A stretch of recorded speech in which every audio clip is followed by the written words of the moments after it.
Okay, let's unpack this. Have you ever considered how quickly the foundations of our financial world are shifting? From Bitcoin to, the emerging landscape of digital dollars, it feels like we're constantly navigating new terrain. And sometimes it's challenging to grasp the full picture of what these changes mean for you.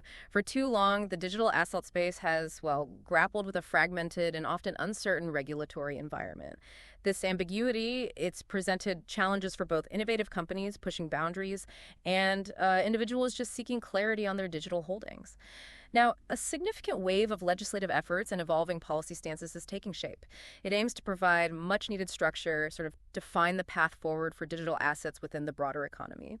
We're seeing proposals designed to clarify how digital currencies operate, establish robust frameworks for new things like stablecoins, and even, interestingly, enshrine fundamental rights regarding digital property.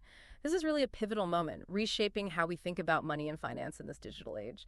Coming up, we'll dive deep into these vital changes, showing you exactly how they aim to integrate digital assets into the financial system, and importantly, what that means for your choices in the digital economy. Yeah, and what's really fascinating here is precisely that convergence, how traditional financial institutions are starting to bridge with this rapidly evolving digital frontier. Yeah. If we consider the bigger picture, the broader implications, it's really about establishing frameworks that make digital money both secure and, widely applicable for everyday use. Right. So today our mission is to cut through the complexity, give you a clear understanding of these significant shifts. We'll explore the key legislative acts, those quiet but impactful moves by the Federal Reserve, and most importantly, what it all means for you and your financial future. Okay, so let's maybe start with the banks, right? Yeah. How did they, start getting more involved here? What were the signals, the green lights, essentially? Yeah, that's definitely the place to start because the groundwork from regulators, well, it was pretty crucial. One big one was this OCC Interpretive Letter 1184. Came out May 7th, 2025. Okay, the OCC. Right, the Office of the Comptroller of the Currency. They're the ones overseeing the big federal banks.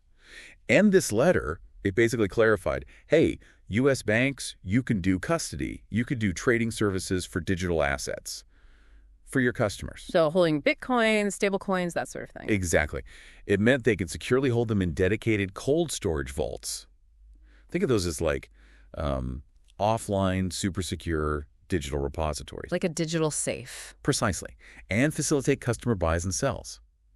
The letter also opened the door, interestingly, for banks to participate in staking certain digital assets. To earn rewards. Right, to earn rewards, provided, of course, they had robust risk management and anti-money laundering protocols in place. This guidance was really a pivotal moment. It signaled to major banks that, okay, integrating digital asset services was now officially within their regulatory purview. Okay, so the OCC provided that initial clarity. What about the Federal Reserve, our central bank? Did they play a role in this shift too? They absolutely did. Yeah, in a more subtle way, perhaps, but just as impactful. In April 2025, the Federal Reserve, well, they quietly withdrew this 2022 letter they had out. That old letter required state-chartered banks to get specific supervisory non-objection before doing pretty much anything crypto-related. A real bottleneck, then. Exactly. It was a significant hurdle, and the Fed just pulled that requirement back. Federal Reserve Chair Jerome Powell confirmed this shift. He basically said banks are now free to conduct crypto activities, if done safely and soundly, without needing that prior thumbs up from the Fed for every single venture. So less red tape. Much less. This change allows banks to move forward more freely with custody services, trading operations, even stablecoin initiatives. So when you combine these two actions, the OCC's explicit guidance and the Fed's removal of that major bottleneck, it really truly opened the floodgates for traditional banks. Bridging the old and new systems. Precisely. Bridging the established legacy banking system with this dynamic emerging digital asset market. It represents a pretty significant step towards treating digital assets seriously, like other asset classes. It really is remarkable how quickly these policy tweaks can reshape an entire industry. And we're already seeing the results, right? Yeah. With major players like JPMorgan Chase, Bank of America, Citibank, Morgan Stanley, they're actively developing their own stablecoin-like products, like JPMD. It's a clear sign they see a substantial strategic opportunity there. Okay, so with the banking sector now stepping in more confidently, it brings us to the next crucial piece. The lawmakers. They're actively developing new legislative frameworks trying to bring clear rules to this rapidly evolving digital world. Let's delve into these critical acts shaping the future of digital money. That's right. These legislative efforts are really designed to establish a comprehensive sort of rule book for the digital asset space. Yeah. First up, we have the GENIUS Act. That stands for Guiding and Establishing National Innovation for U.S. Stablecoins. Okay, Genius Act. Stablecoins. Exactly. So imagine stablecoins as a type of digital currency engineered to maintain a stable value, usually pegged, one-to-one with the U.S. dollar. The GENIUS Act is designed to make sure these digital dollars are exceptionally reliable and secure for payments, kind of like the money you hold in your regular bank account. So what specifically does the Genius Act mandate for these stablecoins? How does it make them reliable? Well, it's quite comprehensive. It lays out who can actually issue these things. It stipulates that only federally insured depository institutions, so think your established large banks or specialized OCC-approved payment companies, can create these payment stablecoins. So no, just anyone printing digital dollars. Exactly. No magic printing money out of thin air. And crucially, these stablecoins must be fully backed, one-to-one, by high-quality liquid assets. Like cash. Like cash or short-term U.S. government bonds. And this backing, this reserve, has to be held in segregated accounts, kept separate. So the funds are always there to redeem the stablecoins. Got it. Transparency is key, too, I imagine. Absolutely. Transparency is a cornerstone. Issuers are required to publish monthly attestations, basically proving they hold adequate reserves. Audited proof. And, just like traditional finance, these stablecoins must adhere to strict Know Your Customer, KYC, and anti-money laundering AML regulations. Same rules as wire transfers, basically. Pretty much. It's about preventing illicit activities, ensuring accountability. Treasury Secretary Scott Bessent, he believes this robust framework could unlock a, quote, multi-trillion-dollar market and significantly reinforce the U.S. dollar's global standing. The real genius here, maybe, is creating that compliant, safe on-ramp for mainstream adoption of digital payments. Okay, that seems like a really fundamental shift for stablecoins, moving them firmly into a regulated, more trusted space. But what about other digital assets, like Bitcoin or maybe other tokens? Is there a broader framework clarifying how they fit in? Absolutely, yeah. That's exactly where the Clarity Act comes into play. Yeah. This act is pivotal because it aims to resolve years of ambiguity. It draws clear jurisdictional lines for different types of digital assets. Sorting out the gray zone. Precisely. Before this, the regulatory landscape was often described that way, causing a lot of uncertainty for innovators, for investors, for everyone, really. The Clarity Act basically organizes digital assets into three distinct buckets or categories. First, securities. If a digital asset is offered or sold like an investment, where you expect profit based on the efforts of others, it's classified as a security. Like stocks. Just like stocks. Yeah. And these fall under the purview of the Securities and Exchange Commission, the SEC. Second bucket, digital commodities. Assets like Bitcoin, which are seen more as raw materials or stores of value rather than investments in a specific company, those are designated digital commodities. Okay, and who oversees those? Those are regulated by the Commodity Futures Trading Commission, the CFTC. And finally, the third bucket, payment stablecoins. As defined by that GENIUS Act we just discussed, these digital dollars, because they're used for payments but also backed by assets, they get oversight from both the CFTC and the SEC, working collaboratively. So shared oversight based on the GENIUS rules. Exactly. Yeah. This legislative clarity is seen as crucial for fostering new, safer digital marketplaces, protecting you as a participant, and maybe even discouraging U.S. projects from moving overseas just to avoid regulatory uncertainty. Right. Establishing clear lanes for regulation, that seems like a major step forward for the whole industry. And speaking of foundational digital assets, you mentioned Bitcoin. There's specific legislation focused just on Bitcoin, too. Tell us about the Bitcoin Act. Yeah, the Bitcoin Act. Proposed by Senator Cynthia Lummis, it's particularly noteworthy because it seeks to formally integrate Bitcoin into the nation's financial strategy. The core idea is about recognizing Bitcoin as an official U.S. reserve asset, kind of like adding it alongside gold in the country's strategic holdings. Wow. Okay, so the government holding Bitcoin. The proposal suggests the U.S. Treasury and the Federal Reserve could acquire up to 1 million Bitcoin. But what's intriguing is how they propose funding it. It wouldn't require new taxes or taking on additional national debt. Instead, the plan is to reallocate existing funds already on the government's balance sheet. Shuffle things around. Okay.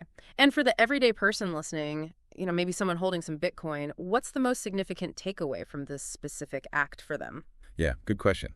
For you, the listener, probably the most impactful provision is that the Bitcoin Act explicitly states private citizens will always retain the fundamental right to buy, hold, and critically self-custody Bitcoin without government restriction. Self-custody, meaning holding your own keys. Exactly.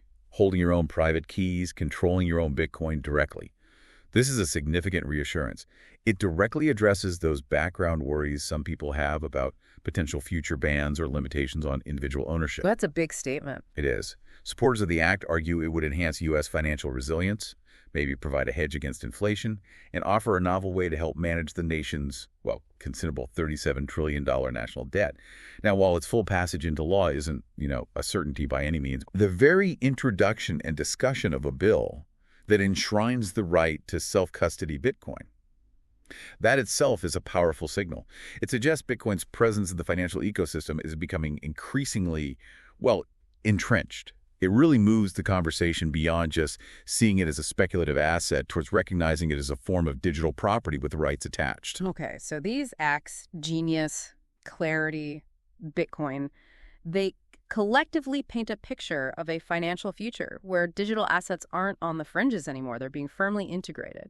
So bringing it all home now, what does this actually mean for your money, how you pay for things day to day, and maybe the broader economy? Yeah, this raises several really critical questions. First, let's talk about payments transformation. How will stablecoins genuinely change how we transact? Well, they're engineered for instant, low-fee global payments, making cross-border transfers potentially as simple as sending a text message, 24/7. Compared to how it works now. Right. Imagine the current average cost of sending money internationally, often over 6%, and it can take days. With stablecoins, that could theoretically drop to less than $1, processed in seconds. And big players, companies like Visa, they're already adapting their massive payment networks to accommodate stablecoin transactions. This could fundamentally redefine global commerce. So it's not just about speed and cost. It sounds like potentially a whole new infrastructure for moving value. Precisely.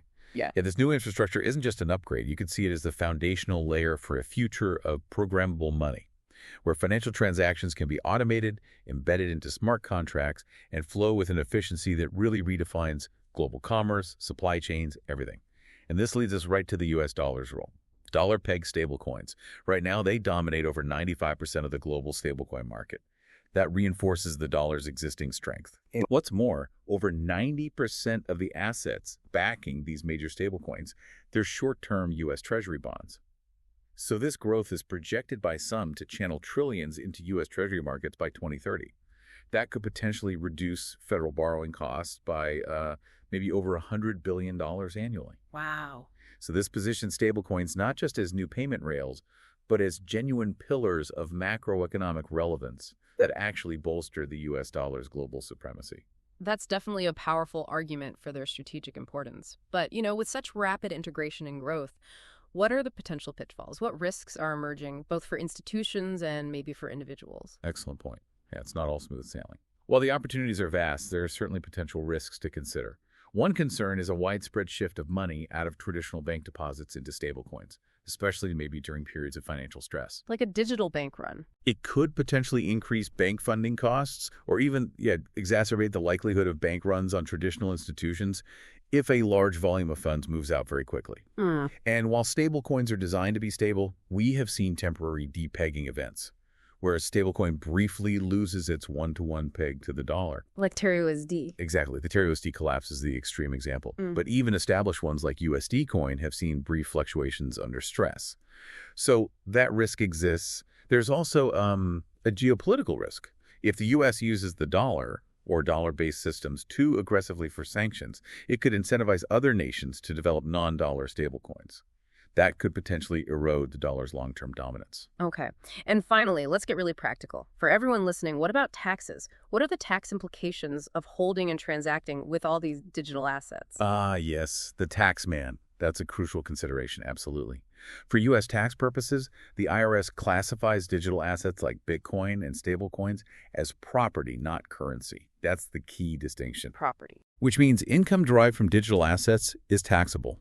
Whether you buy, sell, exchange, or even use digital assets to purchase goods or services, each of those actions can trigger a taxable event. You need to report any capital gains or losses on your tax returns. So like stocks again. Buy low, sell high, pay tax on the difference. Essentially, yes. If you purchase Bitcoin for $10,000 and sell it later for $12,000, that $2,000 profit is a taxable capital gain.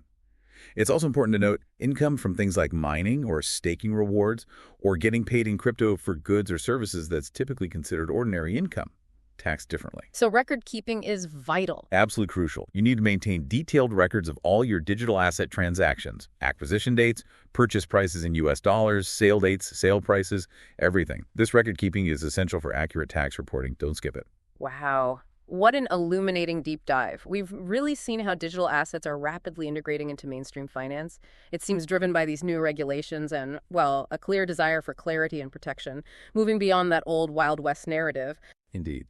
Yeah, and if we step back and consider the broader implications, this isn't merely about new financial products, is it? It's potentially about reshaping the very foundations of money and how value flows globally. We've talked quite a bit about how these acts aim to clarify and secure the future of digital assets within a regulated framework. But as more and more of our economy moves onto these digital rails, integrated with traditional finance, a critical question sort of lingers, doesn't it? What implications might this widespread regulated integration have for individual financial privacy? And what about the balance between personal control versus systemic oversight in the long run? That's a truly thought-provoking question to consider as this new era of finance unfolds. Where does that balance ultimately land? Thank you for joining us on this deep dive into the evolving world of digital dollars and the laws shaping their future. We hope this has given you a clear picture and definitely some interesting points to ponder.